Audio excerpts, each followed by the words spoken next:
प्रेरणा है और एक अभियान है भारत को आत्मनिर्भर और सहकारी शक्ति के रूप में स्थापित करने का।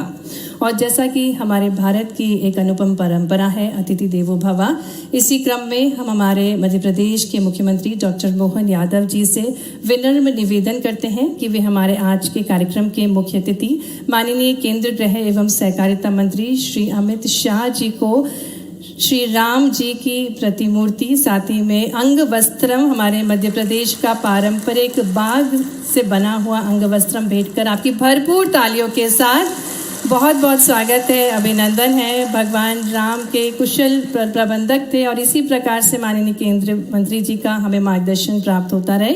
इसी क्रम में आग्रह है हमारे प्रदेश अध्यक्ष श्री वी डी शर्मा जी से कि वे माननीय केंद्रीय गृह एवं सहकारिता मंत्री, हमारे भारत के केंद्रीय मंत्री श्री अमित शाह जी को अंग वस्त्रम भेंट कर जोरदार तालियों के साथ स्वागत करें, अभिनंदन करें।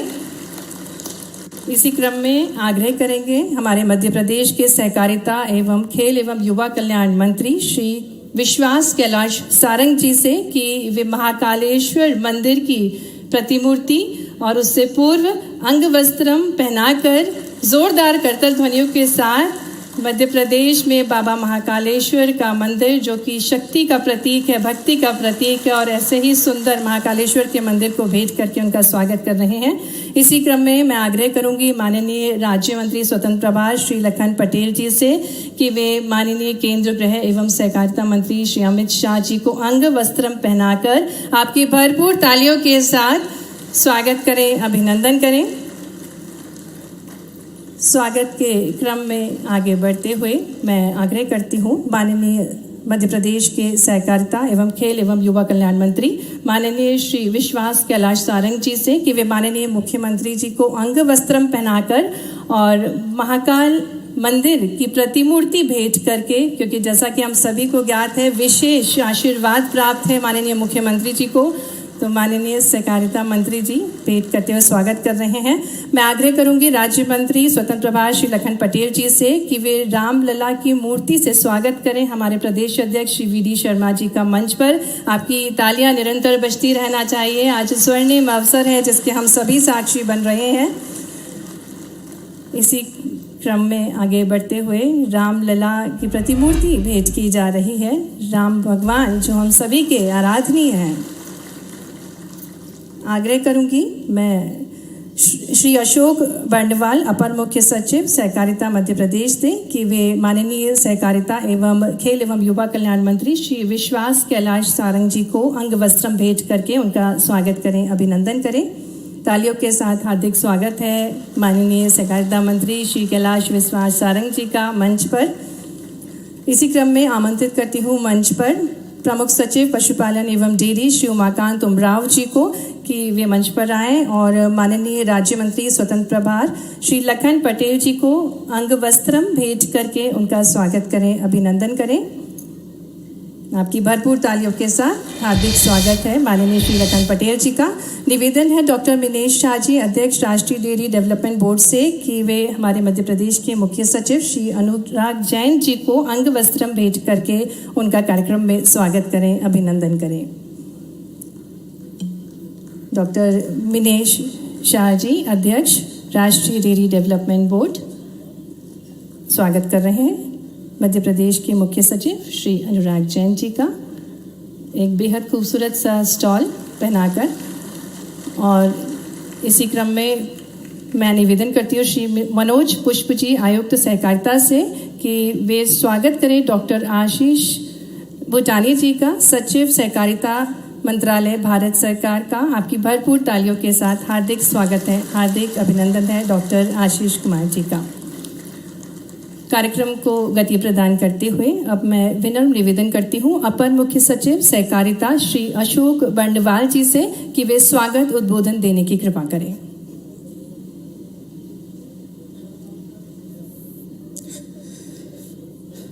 आज के राज्य स्तरीय सहकारी सम्मेलन में पधारे सम्माननीय गृह और सहकारिता मंत्री जी श्री अमित शाह जी, मैं मध्य प्रदेश सरकार की ओर से सर आपका हार्दिक स्वागत करता हूं।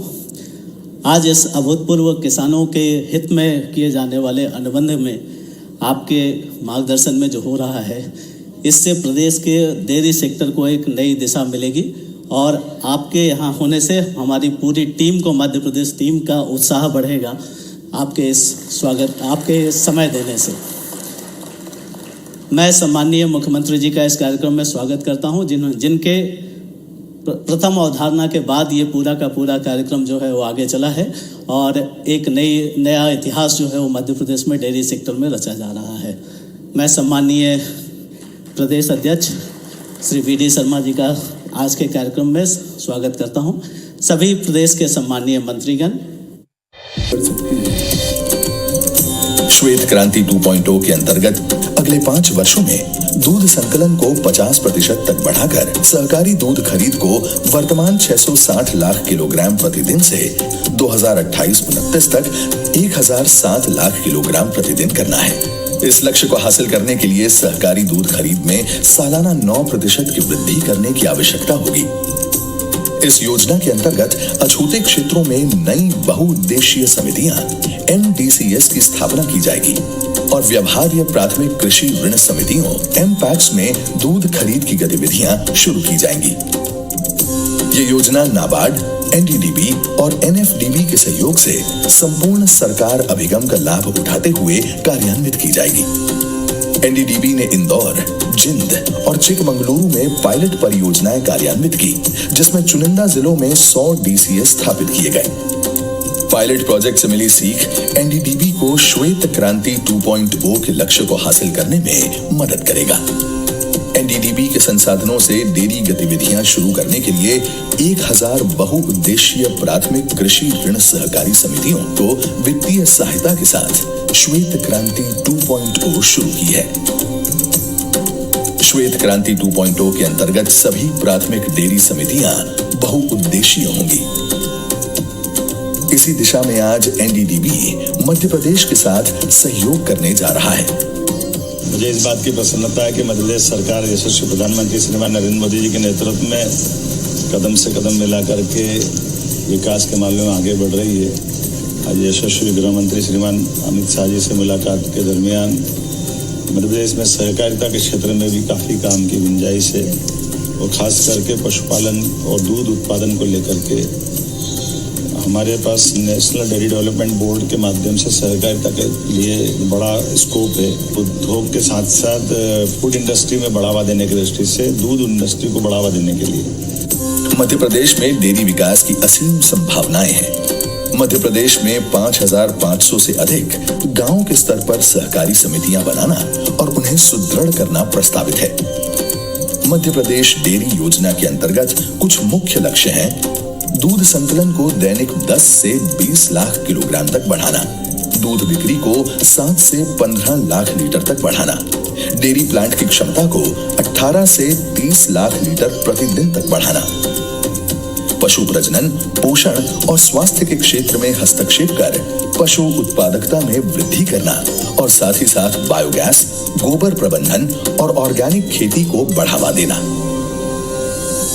श्वेत क्रांति 2.0 ग्रामीण भारत को सशक्त बनाने, मजबूत बुनियादी ढांचे के निर्माण और महत्वपूर्ण निर्यात क्षमता को अनलॉक करते हुए डेयरी उद्योग को तैयार करेगा और इसमें मध्य प्रदेश राज्य का महत्वपूर्ण योगदान होगा।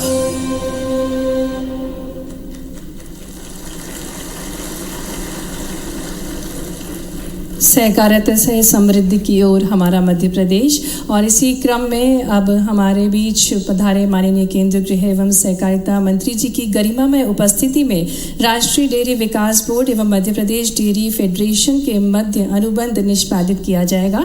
MPCDF एवं राष्ट्रीय डेयरी विकास बोर्ड आनंद के मध्य अब अनुबंध का निष्पादन होगा। इसी क्रम में मैं मंच पर आमंत्रित करती हूँ प्रमुख सचिव मध्य प्रदेश शासन पशुपालन एवं डेयरी विभाग श्री उमाकांत उमराव जी को मंच पर, साथ ही में अध्यक्ष राष्ट्रीय डेयरी विकास बोर्ड आनंद डॉक्टर मीनेश शाह जी को मंच पर, कृपया आप मंच पर आएं और राष्ट्रीय डेयरी विकास बोर्ड आनंद के बीच अनुबंध को आदान प्रदान करने की कृपा करें। हमारे बीच गरिमामय उपस्थिति माननीय केंद्रीय गृह एवं सहकारिता मंत्री जी श्री अमित शाह जी के समक्ष ये अनुबंध का आदान प्रदान किया जा रहा है। जोरदार तालियों के साथ। और इसी क्रम में आगे बढ़ते हुए मैं भोपाल सहकारी दुग्ध संघ मर्यादित भोपाल एवं राष्ट्रीय डेयरी विकास बोर्ड आनंद के मध्य अनुबंध निष्पादन करने हेतु आमंत्रित करती हूँ मंच पर श्री कौशलेंद्र विक्रम सिंह, संभागायुक्त भोपाल एवं प्राधिकृत अधिकारी भोपाल सहकारी दुग्ध संघ मर्यादित भोपाल को मंच पे। साथ ही में डॉक्टर मिनेश शाह, अध्यक्ष सह प्रबंध निदेशक डेयरी राष्ट्रीय डेयरी विकास बोर्ड आनंद को कि आप मंच पर आए और माननीय भारत के गृह एवं सहकारिता मंत्री श्री अमित शाह जी की गरिमामय उपस्थिति में इन अनुबंधों को आदान प्रदान करने की कृपा करें। आपकी भरपूर तालियों के साथ हमारे मध्य प्रदेश के विकास में एक और अध्याय जुड़ रहा है। और इसी क्रम में आगे बढ़ते हुए मध्य प्रदेश में सहकारिता तथा पैक्स के व्यवसाय विविधीकरण की दिशा में किए गए प्रयासों को एक लघु फिल्म के माध्यम से अब आपके समक्ष दिखाया जाएगा। देश के यशस्वी प्रधानमंत्री श्री नरेंद्र मोदी जी के विकसित भारत 2047 के संकल्प को साकार करने की दिशा में केंद्रीय गृह एवं सहकारिता मंत्री श्री अमित शाह जी के सहकार से समृद्धि के विजन के साथ सहकारिता मंत्रालय ग्रामीण विकास और आर्थिक समावेशिता को नई गति प्रदान कर रहा है। इसी प्रेरणा से मध्य प्रदेश में माननीय मुख्यमंत्री डॉक्टर मोहन यादव जी के कुशल नेतृत्व तथा सहकारिता खेल एवं युवा कल्याण मंत्री श्री विश्वास कैलाश पारंग जी के प्रयासों से प्रदेश का सहकारिता विभाग नई ऊर्जा के साथ कार्य कर रहा है। मध्य प्रदेश में 54,000 से अधिक सहकारी समितियां पंजीकृत है, जिनमें से 30% महिला सहकारी समितियां हैं। 4,536 पैक्स द्वारा प्रदेश के समस्त ग्राम पंचायतों का 100% कवरेज पूर्ण किया जा चुका है। 0% ब्याज दर पर 35 लाख से अधिक कृषकों को 21,400 करोड़ रुपए का कृषि ऋण प्रदान किया जा चुका है। इसी मिशन के तहत मध्य प्रदेश में नवीन सहकारी समितियों का गठन किया जा रहा है। बहुउद्देशीय पैक्स की दिशा में नवाचार करते हुए नवीन सेवाओं की शुरुआत की गई है। कॉमन सर्विस सेंटर का संचालन अब 4,517 पैक्स द्वारा किया जा रहा है। NCCF के माध्यम से उपार्जन की प्रक्रिया 2,265 पैक्स में प्रारंभ की गई है। जन औषधि केंद्रों की स्थापना 49 पैक्स में की जा चुकी है। जल कर वसूली केंद्रों की स्थापना 27 पैक्स में की गई है। ड्रोन संचालन की शुरुआत 2 पैक्स में की गई है। मध्य प्रदेश ने एमपेक्स के कंप्यूटरीकरण में देश में पहला स्थान प्राप्त किया है। Cooperative public private partnership CPPP Madhya Pradesh ने देश में पहली बार cooperative public private partnership CPPP model को अपनाकर एमपेक्स को व्यवसाय उन्मुख बनाने की दिशा में एक ऐतिहासिक कदम उठाया है। भोपाल में आयोजित ग्लोबल इन्वेस्टर समिट में इस अभिनव पहल के तहत CPPP की अवधारणा प्रस्तुत की गई, जिसमें सहकारी संस्थाओं के साथ 19 MOU संपादित किए गए। प्रत्येक जिले में 5 एमपेक्स के लिए संभावित गतिविधियों का चिन्हांकन कर DPR बन चुकी है। प्रमुख चिन्हित गतिविधियों में अदरक, लहसुन, टमाटर और मिर्ची का प्रसंस्करण, ग्रेडिंग, सॉर्टिंग एवं पैकेजिंग, उद्योग की ग्रेडिंग और trading, drip irrigation pipe plant की स्थापना के साथ साथ मैरिज गार्डन, रेस्ट हाउस, जंगल सफारी, होटल व्यवसाय और धर्म कांटा संचालन जैसी सेवाएं शामिल हैं। इसके साथ ही एक जिला एक उत्पाद के अंतर्गत जिलेवार उत्पादों का चिन्हांकन कर नवीन सहकारी समितियों का गठन भी किया गया है। मध्य प्रदेश का सहकारिता विभाग अपनी दूरदर्शिता, तकनीकी नवाचार और जन समर्पित पहलों के माध्यम से हर क्षेत्र में नई ऊंचाइयों को छू रहा है। यह सिर्फ योजनाओं का क्रियान्वयन नहीं, बल्कि हर गांव, हर किसान और हर परिवार तक विकास, सम्मान और अवसर पहुंचाने का एक संकल्प है। सहकारिता विभाग मध्य प्रदेश की प्रस्तुति। सहकारिता से नव ऊर्जा का संचार हो रहा है हमारे समाज में। और अब CPPP corporative private public partnership, जो माननीय मध्य प्रदेश के सहकारिता मंत्री श्री विश्वास सारंग जी की नई सोच है। और इसी क्रम में हम मंच पर आमंत्रित करेंगे मैजेस्टिक ग्रुप मंडीदीप के प्रबंध संचालक श्री विज्ञान लोढ़ा एवं श्री बढ़ सकती। जोरदार अभिनंदन कर रहे हैं माननीय गृह मंत्री जी का। इस आयोजन में हमारे बीच मौजूद माननीय खजुराहो सांसद श्रीमान विष्णुदत्त शर्मा जी, अध्यक्ष भाजपा प्रदेश इस अवसर पर सहकारिता मंत्री माननीय विश्वास सारंग जी, पशुपालन मंत्री माननीय लखन पटेल जी, CS अनुराग जी, डॉक्टर आशीष कुमार भूटानी जी, इस अवसर पर मंच के सामने उपस्थित सभी माननीय उप मुख्यमंत्रीगण, मंत्रीगण, महामंत्रित अतिथिगण, सभी सहकारिता और पशुपालन विभाग से जुड़े हुए सभी भाइयों बहनों पत्रकार साथियों, सहकारिता विभाग के माध्यम से जब हम ये आयोजन को कर रहे हैं तो जो एक साथ जब मैंने प्रारंभ में बात कही है कि नीचे के स्तर तक भी बहुउद्देशीय समितियों के माध्यम से जोड़ करके जो कल्पना की है, हमारे लिए तो ये और महत्व की बात है।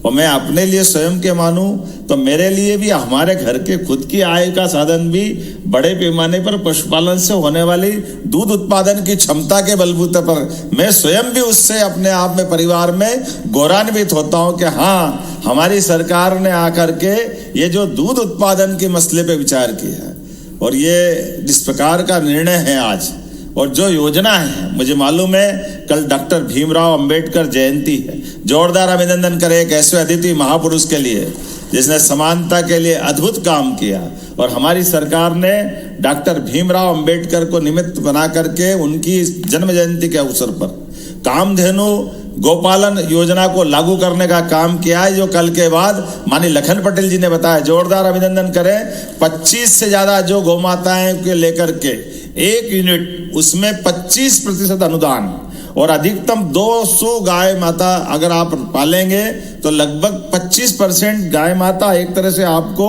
उस आपके प्रबंधन के लिए अनुदान के रूप में दी जाएगी। और ये केवल जीवन में दूध उत्पादन के लिए हमारे प्रदेश में और अनुकूल माहौल है। हमारे यहाँ यद्यपि कृषि विकास दर बहुत अच्छी है, कृषि विकास दर के माध्यम से हमारी अपनी एक अलग पहचान देश में बनी है, लेकिन दूध उत्पादन में भी उतनी क्षमता, उतनी योग्यता, उतनी संभावना है। जैसे 9% दूध उत्पादन अभी राज्य का है, इसको 20% तक करना है। और ऐसे में जब हमारा फॉरेस्ट का एरिया बहुत बड़ा है, खेती के लिए मान लो जमीन नहीं है, लेकिन पशुपालन के लिए तो मना नहीं है, बहुत अच्छे से पशुपालन कर सकते हैं। और पशुपालन में भी उन्नत पशु के माध्यम से जब से ये योजना आई है, हर जगह हर स्थान पर उत्साह उमंग के साथ हर एक कोई किसी बात की बधाई दे न दे, पशुपालन की बात जैसे ही करते हैं ऐसा लगता है जिसके घर में गाय वो सब गोपाल, जिसके घर में गाय का कुल वो घर घर गोकुल। जो ये बात करते क्या इसलिए हम वृंदावन बनाने निकले हैं, तो आनंद से झूम उठता हर सभा हर स्थान पर। ये इतना उमंग देता है कि हमारे अपने लिए परमात्मा की दया से हजारों साल से अपने इस देश के अंदर ऐसा माना जाता दूध दही की नदियां बहती थी, लेकिन काल के प्रभाव में और खास करके गाय माता के दूध को लेकर मैं स्पष्ट बोलना चाहूंगा कि गाय माता के दूध के मामले में तो दूध फेट से लेंगे, ये बड़ी सावधानी से बोलने वाली बात थी। फेट मतलब केवल भैंस का लेंगे, गाय का लेते नहीं थे। जब गाय का दूध ही नहीं खरीदोगे तो गोपालन को बढ़ावा कैसे मिलेगा। अब जब ये शुद्ध रूप से बात आ रही कि केवल गाय का दूध खरीदेंगे, मतलब गाय का भी खरीदेंगे भैंस का भी खरीदेंगे। अभी तक जितने दुग्ध संघ थे कोई गाय का दूध लेने के मामले में जवाबदारी के साथ कहना चाहूंगा सारे के सारे दुग्ध संघ हाथ जोड़ते थे, भैया फेट के मामले में आ जाओ।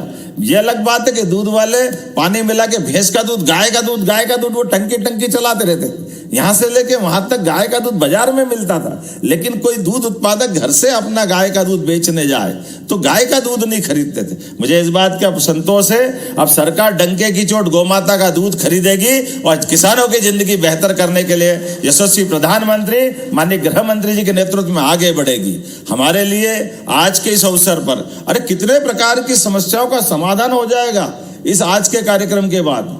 कुपोषण, अरे भाई कुपोषण में बाहर से कुछ खिलाएंगे पिलाएंगे अलग बात है, लेकिन केवल घर में उसका दूध उत्पादन का सिस्टम बना देंगे तो न केवल आय बढ़ेगी बल्कि गाय अगर परिवार में है और माता बहनों को भी दूध मिल गया तो अपने आप अगली संतानों के लिए भगवान की दया से उसको दूध की तो कमी है और क्या कमी है। दूध ऐसा आहार है जिसके माध्यम से संपूर्ण पोषकता उसके घर में अपने उपलब्ध है। मैं मान के चलता हूं आज के इस अवसर पर ये जो बड़ी संभावनाओं का क्षेत्र खुला है, बहुत अच्छे से हम सब यशस्वी गृह मंत्री जी ने पर्याप्त समय भी दिया है। और जैसा कि हमने कहा कि कल अंबेडकर जी की जयंती है और उसकी पूर्व दिवस पर आज वो हमारे बीच पधारे हैं। तो सर्वहारा वर्ग के लिए जिस प्रकार से आप ध्यान दे रहे हैं, वाकई ये भूतो न भविष्यति, वर्तमान की सरकार जो काम कर रही है, छोटे छोटे काम, ऐसे काम जिन कामों को लेकर के दूरगामी दृष्टि से बहुत अलग प्रकार का लाभ मिलेगा। मैं अपनी ओर से दोनों विभाग को बधाई देना चाहूंगा। और कितने प्रकार की यहाँ योजनाओं का लाभ मिला। अब सहकारिता से पेट्रोल पंप चलेगा, ये भी हम यही देख रहे हैं। जोरदार अभिनंदन करो, अभी पेट्रोल पंप वाला मिला। दवाई की दुकान वो सहकारिता संघ से चलेगी, सहकारी समिति से चलेगी। ये जो एक के बाद एक जितना दायरा खुल रहा है, फैक्ट्रियों के लिए भी जब अब जीआईएस हुई थी तो फैक्ट्री चलाने के लिए भी सहकारिता को जोड़ा है। ये बहुउद्देशीय वाकई बहुत बड़ा क्षेत्र है। मेरी अपनी ओर से पुनः आज के इस अवसर पर इस कार्यक्रम के लिए समय देने के लिए माननीय गृह मंत्री जी भोपाल की धरती पे पधारे। दिल खोलकर आपका स्वागत है और आपका आशीर्वाद इसी प्रकार से हमको मिलता रहेगा। बहुत बहुत धन्यवाद।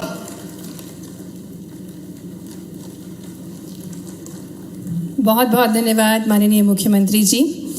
चाहे बात हो एक नए भारत के निर्माण की या हमारे यशस्वी प्रधानमंत्री जी के विकसित भारत के स्वप्न की, इन सब के केंद्र में जो व्यक्तित्व अपनी दृढ़ निष्ठा, तेजस्वी नेतृत्व और अद्वितीय दूरदृष्टि से मार्ग प्रशस्त कर रहे हैं, वे हैं हमारे देश के पहले केंद्रीय सहकारिता मंत्री माननीय गृह एवं सहकारिता मंत्री श्री अमित शाह जी।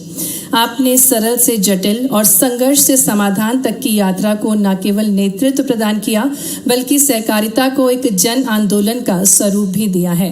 आपकी सूक्ष्म दृष्टि, निर्णायक सोच, राष्ट्रहित के प्रति अद्वितीय समर्पण ने भारत को विकास की नई ऊंचाइयों तक पहुंचाया है। देवियों सज्जनों, आपकी भरपूर तालियों के साथ, जोरदार तालियों के साथ हम निवेदन करते हैं, उस प्रेरणा सूत्र से आग्रह करते हैं माननीय गृह एवं सहकारिता केंद्रीय मंत्री जी से कि वे प्रेरणा वचनों से हम सभी को कृतार्थ करने की कृपा करें।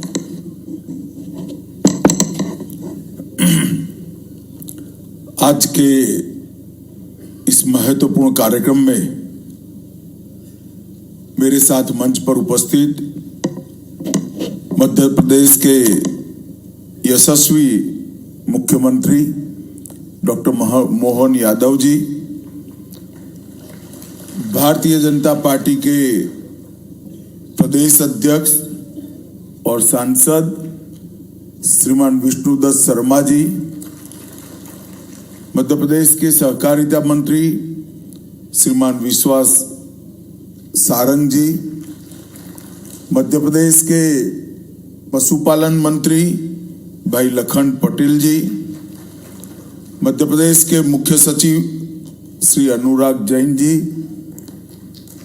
भारत सरकार के सहकारिता मंत्री सहकारिता सचिव डॉक्टर आशीष कुमार भूतानी जी, और आज मध्य प्रदेश के सहकारिता क्षेत्र से और विशेषकर डेयरी सहकारिता से मध्य प्रदेश भर से आए हुए प्यारे भाइयों और बहनों, आप सभी को मेरा नमस्कार।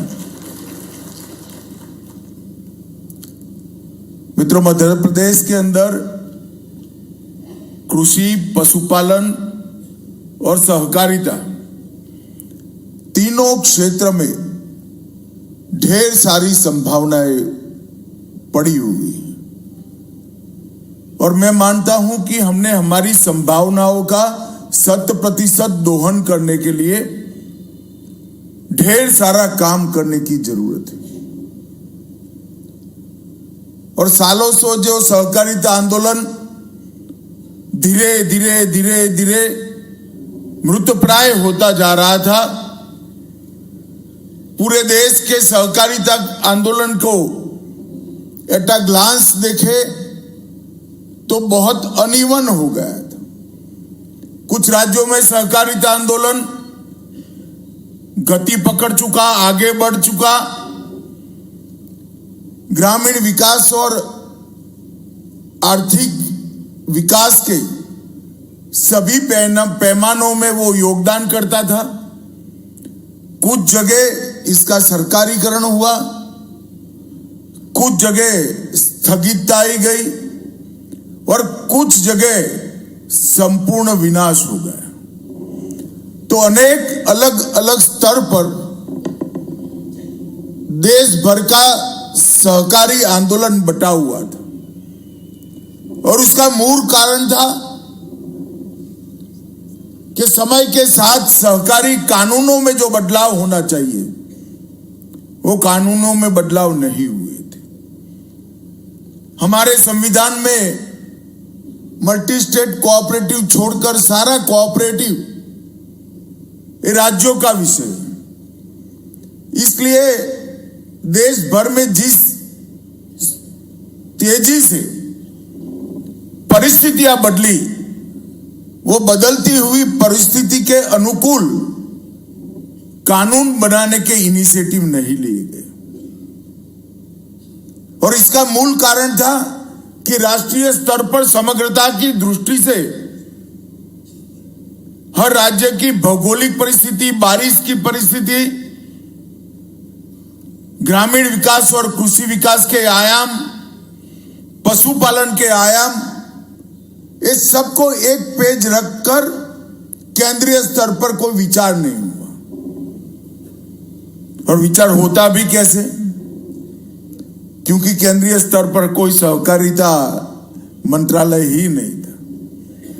आजादी के 75 साल बाद देश के नेता और प्रधानमंत्री नरेंद्र मोदी जी ने सहकारिता मंत्रालय की स्थापना की। और मेरा सौभाग्य है कि मुझे पहला सहकारिता मंत्री बना दिया। मोहन जी कह रहे हैं उनको थोड़ा आश्चर्य हुआ था। मोहन जी, आश्चर्य तो मुझे भी हुआ था। मगर मित्रों, ये 3.5 साल के समय के अंदर मोदी जी ने स्वयं बहुत बारीकी से देखकर सहकारिता आंदोलन में बहुत बड़ा बदलाव लाने का काम किया।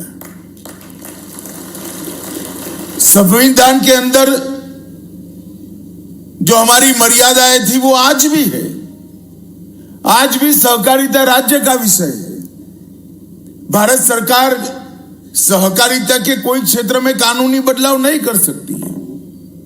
तो पैक्स को पुनर्जीवित करना, डेयरी क्षेत्र का बढ़ावा करना, उत्पादन के क्षेत्र में सहकारिता को ले जाना, urban cooperative bank, district cooperative bank और ग्रामीण बैंकों के सुचारू व्यवस्थापन करना, ये सारा काम कैसे हो सकता है? सहकारिता मंत्रालय ने सबसे पहला काम किया।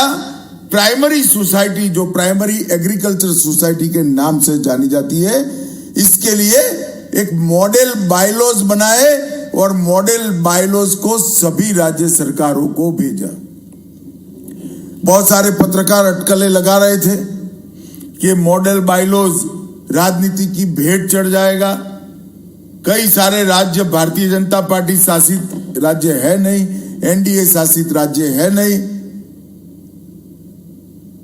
तो एनडीए की सरकार ने भेजा हुआ मॉडल बायलॉज वो क्यों स्वीकार करेंगे भला? मगर मैं हर्ष के साथ कहना चाहता हूं, आज संपूर्ण भारत ने मॉडल बायलॉज को एडॉप्ट कर लिया। जब आपकी नियत ठीक हो, परिश्रम करने की वृत्ति हो, तो नतीजे भी ठीक ही आते हैं। और मैं इस मंच पर से देश भर की हर राज्य सरकार का बहुत बहुत धन्यवाद करना चाहता हूं कि आपने मॉडल बायलॉज स्वीकार कर देश के सहकारिता क्षेत्र में नई जान डालने का काम किया है। क्योंकि प्राइमरी सोसाइटियां, चाहे प्राइमरी मछुआरा सोसाइटी हो, चाहे प्राइमरी डेयरी हो, चाहे पैक्स हो, वो जब तक मजबूत नहीं होती है उसके ऊपर 3 स्तरीय सहकारी खाका मजबूत हो ही नहीं सकता। और पैक्स जो एक समय केवल और केवल शॉर्ट टर्म एग्रीकल्चर फाइनेंस का काम करते थे, जिसमें करीब करीब आधे % का उनको मुनाफा होता था, उसकी जगह पैक्स आज 20 से ज्यादा काम करते हैं और 20 से ज्यादा कामों में आज पैक्स इन्वॉल्व हो गए। इसके माध्यम से पैक्स की इनकम बढ़ेगी। आज ही हमने एक पैक्स को मोदी जी की जो सस्ती दवाइयां हैं वो दुकान का लाइसेंस दिया। पैक्स जल वितरण का काम भी करेंगे, पैक्स सीएससी का भी काम करेंगे। 300 से ज्यादा सरकारी योजनाएं पैक्स के कंप्यूटर पर आज लोगों के लिए उपलब्ध है। आपको रेलवे की टिकट करानी है तो कहीं और जाने की जरूरत नहीं, कोई एजेंट की भी जरूरत नहीं है, पैक्स आपको रेलवे का टिकट निकाल कर दे देगा। इलेक्ट्रिसिटी का बिल भरने के लिए, पानी का बिल भरने के लिए, जन्म और मृत्यु का दाखला लेने के लिए, 7 बार 8 का दस्तावेज लेने के लिए, किसी के लिए गांव के बाहर जाने की जरूरत नहीं, वो पैक्स से मिल जाता है। और ढेर सारे पैक्सों ने इससे इनकम जनरेट की है। पैक्स अब फर्टिलाइजर का डीलर भी बनेगा, पैक्स पेट्रोल पंप भी चलाएगा, पैक्स गैस का वितरण भी करेगा, पैक्स हर घर नल का जो योजना है इसका व्यवस्थापन भी करेगा। कई सारे काम पैक्स के साथ जोड़ने का काम किया।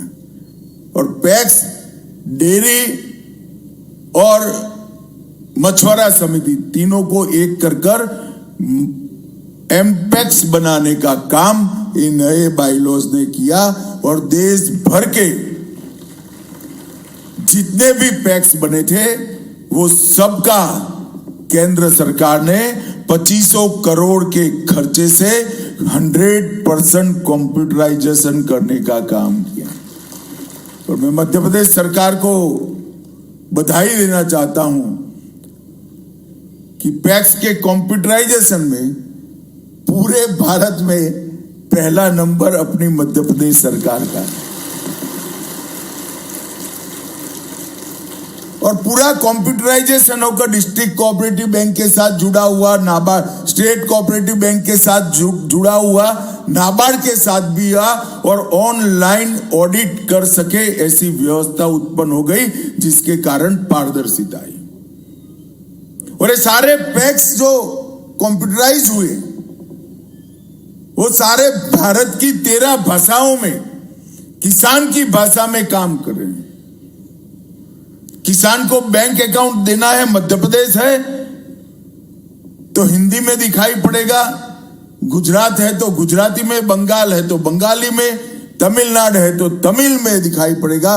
इस प्रकार का एक सुंदर सॉफ्टवेयर बनाकर भारत सरकार ने पैक्स के अंदर प्रस्तावित करने का काम किया।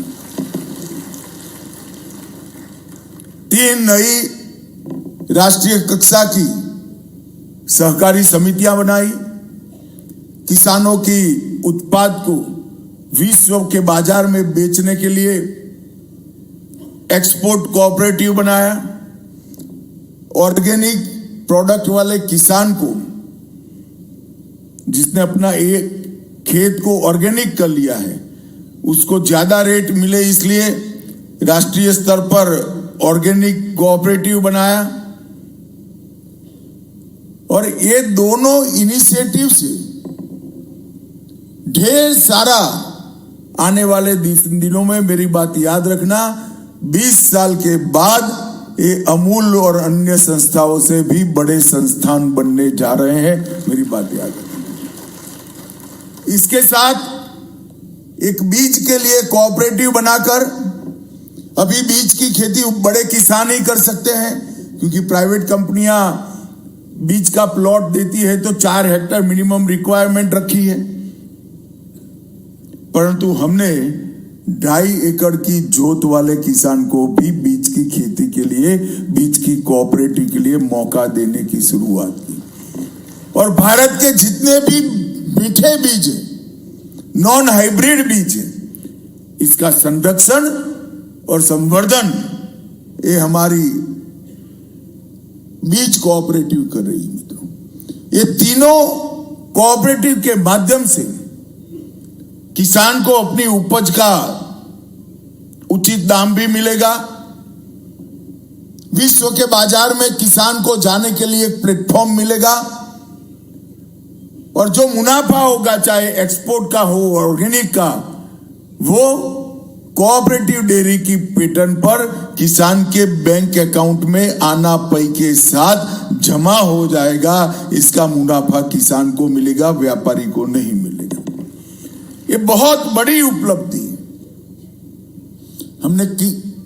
सहकारिता के अंदर प्रशिक्षण के लिए सहकारिता विश्वविद्यालय भी बनाया। हर क्षेत्र के तज्ञ वहीं से निकलेंगे, जिसका स्वभाव ही सहकारिता का होगा, चाहे वो अकाउंटेंट हो, डेयरी इंजीनियर हो, पशु का डॉक्टर हो, कृषि वैज्ञानिक हो, ये सारों को ट्रेन कर हम वहां से बाहर निकालेंगे। मित्रों, आज मैं एनडीडीबी और मध्य प्रदेश के फेडरेशन के बीच के एग्रीमेंट को, उसका साक्षी बनने के लिए यहां आया हूं। काफी अच्छी बात हुई, परंतु मध्य प्रदेश के अंदर 5.5 करोड़ लीटर का उत्पादन है, जो देश के 9% है। और उसमें से सहकारी डेयरियों के अंदर 1% से कम दूध आ रहा है। इसको मध्य प्रदेश फेडरेशन ने ये अनुबंध के तहत एनडीडीबी के साथ रहकर आगे बढ़ना है। अभी लक्ष्य मुझे बताया गया कि 12 लाख लीटर से 24 लाख लीटर करेंगे। अब 24 लाख लीटर करोगे तो 5.5 करोड़ में से 24 लाख लीटर। जब किसान अपना दूध ओपन बाजार में बेचने जाता है तो हम सब जानते हैं इसका शोषण होता है। हमारा लक्ष्य होना चाहिए कि तेजी के साथ हर गांव के किसान को कोऑपरेटिव डेयरी के साथ जोड़कर दूध में से चीज बने, पनीर बने, दही बने, छाछ बने, मट्ठा बने, मुनाफा किसान के पास जाए, ऐसी व्यवस्था खड़ी करनी। तो प्राथमिक डेयरी का विस्तार भी करना है, दूध का कलेक्शन भी बढ़ाना है, पशुओं को अच्छा दान उपलब्ध कराकर इनकी भीड़ सुधार कर हर पशु ज्यादा दूध दे, वो क्षमता का भी विस्तारीकरण करना है और दूध को प्रोसेस कर ज्यादा मुनाफे के साथ बेच पाए, इसके लिए प्रोसेसिंग यूनिट भी लगाना है। और ये सभी क्षेत्र में मध्य प्रदेश ने काम करना है। मध्य प्रदेश के अंदर जो मार्केटेबल दूध है, सरप्लस दूध है पीने के बाद 3.5 करोड़ लीटर है, इसमें से 2.5% ही डेयरी के पास आता है, कोऑपरेटिव डेयरी के पास आता है। और मध्य प्रदेश के गांवों में केवल 17% गांव में ही दूध के कलेक्शन की व्यवस्था है। मैं इसलिए कह रहा हूं कि आज मुख्यमंत्री जी और सहकारिता मंत्री जी ने जो अनुबंध करा है एनडीडीबी के पास, उससे 83% गांवों तक कोऑपरेटिव पहुंचने का स्कोप खुल गया है। 83% गांव, ये कितना महत्वपूर्ण है। और शहरी दूध की मांग ही 120 लाख लीटर, 1 करोड़ 20 लाख लीटर प्रतिदिन है, जिस पर किसान को अपना ठीक से मुनाफा नहीं मिल रहा है। ये अनुबंध से हम पहले 5 साल में कम से कम लक्ष्य रखें कि 50% गांवों में कोऑपरेटिव प्राथमिक दुग्ध उत्पादक समिति को हम बना लें।